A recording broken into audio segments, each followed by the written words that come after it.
ବନ୍ଧୁଗଣ, ମୁଁ ଆପଣଙ୍କୁ ଆଜି ଗୋଟିଏ ସୁନ୍ଦର ଶ୍ଲୋକ କହିବି ଯେ ମାନବ ସମାଜର ପ୍ରକୃତ ରୂପ କେଉଁଥିରେ ଥାଏ।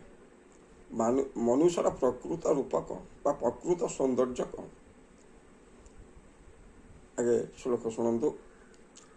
ଗଜାନନଂ ଭୂତଗଣାଦିସେବିତଂ କଭିତ ଜମ୍ଭୂଚାରୁ ଫଳ ଭକ୍ଷଣଂ ଉମାସୂତ ଶୋକ ବିନାଶକାରକଂ ନମାମି ବିଘ୍ନେଶ୍ୱର ପାଦ ପଙ୍କଜಂ। ବନ୍ଧୁଗଣ, ଏ ସଂସାରରେ ସମସ୍ତେ ନିଜର ରୂପ ସୌନ୍ଦର୍ଯ୍ୟକୁ ନେଇ ଗର୍ବ ପ୍ରକାଶ କରିଥାନ୍ତି, କିନ୍ତୁ ମାନବର ବା ଏ ସମାଜର ପ୍ରତ୍ୟେକ ବ୍ୟକ୍ତିର ପ୍ରତ୍ୟେକ ଜୀବର ଯେ ପ୍ରକୃତ ରୂପ କ'ଣ ସେ ବାବଦରେ ମୁଁ ଆଜି କହିବି। ଶ୍ଲୋକଟିଏ ସୁନ୍ଦର ଶ୍ଲୋକଟିଏ ଯାହା ଆମର ଚାଣକ୍ୟ ରଚନା କରିଛନ୍ତି, ତାହା ମନୋଯୋଗ ପୂର୍ବକ ଶୁଣିବେ।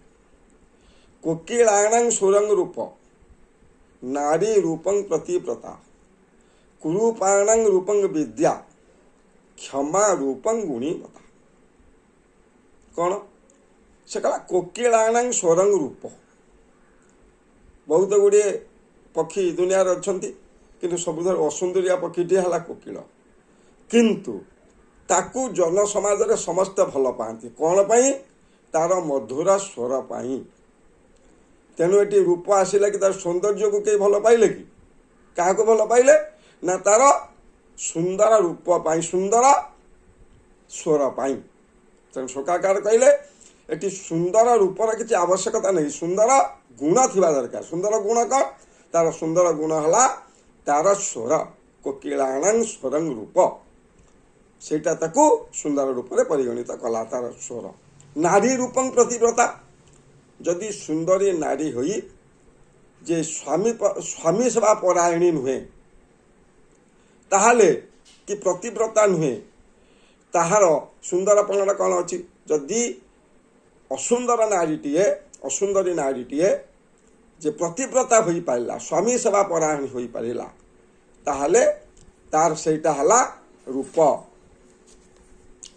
ବୁଝିପାରିଲେ? ତେଣୁ ଏଠି ଶ୍ଲୋକାକାର ଏହି କଥା କହିଲେ, ପ୍ରକୃତ ନାରୀର ରୂପ ହେଲା ପ୍ରତିବ୍ରତା, ନାରୀ ରୂପଂ ପ୍ରତିବ୍ରତା।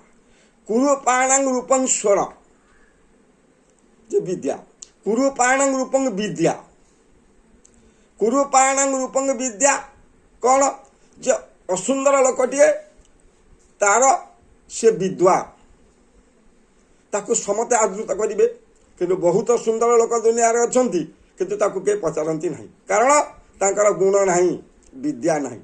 ତେଣୁ ଯେତେ ଅସୁନ୍ଦର ଲୋକଟିଏ ହେଇଥିଲେ ମଧ୍ୟ ଯଦି ସେ ବିଦ୍ୱାନ, ତାହେଲେ ସେଠି ତାର ରୂପ ବିଦ୍ୟାଟାକୁ ରୂପ ବୋଲି ଗଣନା କରିବେ।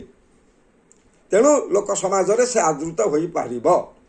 ତେଣୁ ଏଠି ଶ୍ଲୋକାକାର କ'ଣ କହିଲେ? ତାର ରୂପ କେଉଁଟା ସେ ଲୋକର? ନା ହେଉଛି ଗୁଣ, ନା ବିଦ୍ୟା। ତାର ରୂପ ହେଲା ବିଦ୍ୟା। କ୍ଷମା ରୂପଂ ମନୀଷିଣାମ୍, କ୍ଷମା ରୂପଂ ମନୀଷିଣାମ୍। ଶେଷଟା ଯେ ଆମର ବହୁତ ଗୁଡ଼ିଏ ଦୁନିଆରେ ଲୋକ ଅଛନ୍ତି, ଏ ସମାଜରେ ବହୁତ ଲୋକ, କୋଟି କୋଟି ଲୋକ ଅଛନ୍ତି, କିନ୍ତୁ ପ୍ରକୃତରେ ଯିଏ ଗୁଣୀ, ଯିଏ କ୍ଷମା ପ୍ରଦାନ କରିପାରିଲା, ସେ ହେଉଛି ମହାନ ବ୍ୟକ୍ତି, ଗୁଣବାନ ବ୍ୟକ୍ତି। ତେଣୁ ଏଠି ତାର ରୂପ ହେଲା କ୍ଷମା। ସେଠି ମଣିଷର ଗୁଣବାନ ବ୍ୟକ୍ତିର ରୂପ ହେଲା କ'ଣ? କ୍ଷମା। ତେଣୁ ଏଇ ରକମ ଯଦି ପ୍ରକୃତ ଗୁଣର ଅଧିକାରୀ ହୋଇଥାନ୍ତି, ତାର ସୁନ୍ଦରପଣର କିଛି ଆବଶ୍ୟକତା ନାହିଁ ବୋଲି ଶ୍ଲୋକାକାର ଏଠି କହିଲେ। ତେଣୁ ବନ୍ଧୁଗଣ, ଏ ଶ୍ଲୋକଟି ଯଦି ଆପଣଙ୍କୁ ଭଲ ଲାଗିଥାଏ, ତାହେଲେ ଆପଣ ଲାଇକ୍, ସବସ୍କ୍ରାଇବ୍, ସେୟାର କରିବାକୁ ଭୁଲିବେ ନାହିଁ। ଜୟ ଜଗନ୍ନାଥ, ଜୟ ଜଗନ୍ନାଥ, ନମସ୍କାର।